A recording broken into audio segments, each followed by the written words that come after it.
Timing chain பேடை மாற்ற போகிறோம். ஸோ இது ஒரு வீலு, இது போர் உள்ளே வரும். இது வந்து நம்ம மேக்னெட் சைடு உள்ளே வரும். ஸோ இதுவும் மேக்னெட் சைடு வரணும். இது புஷ் ராடு, அதாவது நம்ம பம்பிங் பண்ணக்கூடிய புஷ் ராடு. ஸோ அதோடைய இந்த வீலு இதுதான் மெயின் நமக்கு ஆயில் பம்பு ரொட்டேஷன் பண்ணுறது.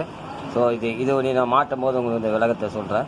ஸோ இது பேடுடைய அழுத்தி பிடிக்கிற இந்த ரோலரு இது. ஸோ இந்த வாசர் ஒன்று, இந்த போல்ட்டு. இப்போ இது எல்லாமே நம்ம செட் ஆகி இப்போது இந்த வீலு இந்த ஷாஃப்ட்டு நேராக இப்படி போடணும். அதாவது இப்படி உள்ளே போடுங்க. போட்டவுடனே அப்படி லைட்டாக ஷேக் பண்ணிங்கன்னா இப்படி சுற்றினீங்கன்னா அப்படி சீட்டிங் ஆகிடும். அது இந்த வீல் உட்காரக்கூடிய இந்த வீல் மாட்டக்கூடிய அந்த வீலு. ஸோ அதை நான் இதை மாட்டும் போது உங்களுக்கு கடைசியாக எப்படி மாட்டணுன்ற ஒரு தகவலாக நான் காட்டுறேன். ஸோ அடுத்தது டைமிங் வீல் லைட்டாக அப்படி அமுக்குன மாதிரி இப்படி கிராஸாக அப்படி உள்ளே விட்டிங்கன்னா ஈஸியாக போயிடும். அழகாக 2 கையில் பிடிச்சி லைட்டாக அந்த சுற்றியில் லைட்டாக தட்டிங்க. ஸோ அது ஒரு மெத்தடு. அதுக்கு முன்னாடி நம்ம என்ன பண்ணணும்னா, கம்ப்ளீட்டாக இன்ஜின் பிடிச்சி வேலை செய்யும் போது இந்த ஷாஃப்ட் நம்ம இந்த வீலை அது வழியாக உள்ளே விட்டு அந்த பின்ன விட்டு நம்ம இதை அழகாக லாக் பண்ணிக்கணும். ஸோ நான் செய்கிறது இப்படி தான் செய்கிறது. ஸோ அதனால் என்னுடைய மெத்தடில் நான் உங்களுக்கு காட்டுறேன். இதுதான் இந்த வீல் எப்படி டைமிங் வீல் இந்த பெரிய வீல் எப்படி மாற்றுறதுன்றது ஈஸியாக உங்களுக்கு உள்ளே டைட் ஆகிடும்.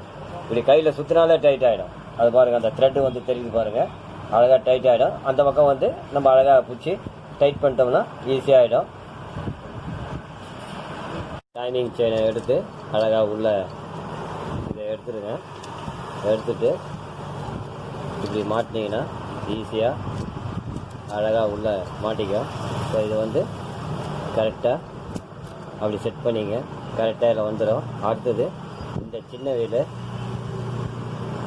அவ்வளோதான் இது. ஸோ இப்போ நம்ம டைமிங் செயின் மாட்டக்கூடிய விஷயங்கள் எல்லாமே கரெக்டாக மாட்டியிருக்கோம். ஸோ முதல்ல ஒரு வாட்டி நான் காட்டியிருப்பேன், இந்த வீலை மாட்டாத ஒரு வாட்டி நான் காட்டியிருப்பேன் டைமிங் செயின் எப்படி மாட்டுறது அப்படின்றது. இதை எப்படி டைட் பண்ணுறது காட்டியிருப்பேன். இதில் எப்படி ஸ்ப்ரிங்கி உள்ளே ஒர்க் ஆகுதுன்னு காட்டியிருப்பேன். இப்போது இதுங்க எப்படி ஒர்க் ஆகுது பாருங்கள். இந்த மாதிரி நம்ம ஆயில் போடாத இதெல்லாம் ஃப்ரீனஸ் இருக்கணும். நம்ம இன்ஜின் க்ளீன் பண்ணுறது தான் எல்லாமே இருக்குது. ஸோ நல்லா க்ளீன் பண்ணி அதே மாதிரி இதையும் நல்லா ஒரு டார்க் வச்சு டைட் பண்ணிடணும். இது அடுத்தது நம்ம இப்போ ஹெட்டை மாட்ட போகிறோம். ஹெட்டை மாட்டிட்டு டைமிங் வைக்கிறது எப்படின்றத உங்களுக்கு ஒரு ஈஸியான மெத்தடில் நான் காட்டுறேன். இந்த வீலை நம்ம மாட்ட போகிறோம். ஏற்கனவே உங்களுக்கு காட்டியிருப்போம் முதல்ல மாட்டுறது எப்படி மாட்டுறதுன்னு. இப்போ டைமிங் செயின் இந்த வீலு மாட்டுறதுக்காக இப்போ எல்லாமே இப்படி மாட்டணும் இதை. ஸோ இப்போ இந்த வீலை அழகாக இந்த சைடு உள்ளே தள்ளிங்கன்னா போயிடும். இந்த சைடு கையை வச்சு இங்கேருந்து பார்த்தீங்கன்னா சென்டருக்கு அடிக்கும். அழகாக ஒரு கையில் எடுத்துகிட்டு இங்கே 2 கையில் அழகாக பிடிச்சிக்கிட்டு இப்படி டைட் பண்ணிங்கன்னா கரெக்டாக இருக்கும். அதாவது நான் 2 விரலில் இப்படி தான் பிடிச்சிருக்கேன் இதை உள்ள.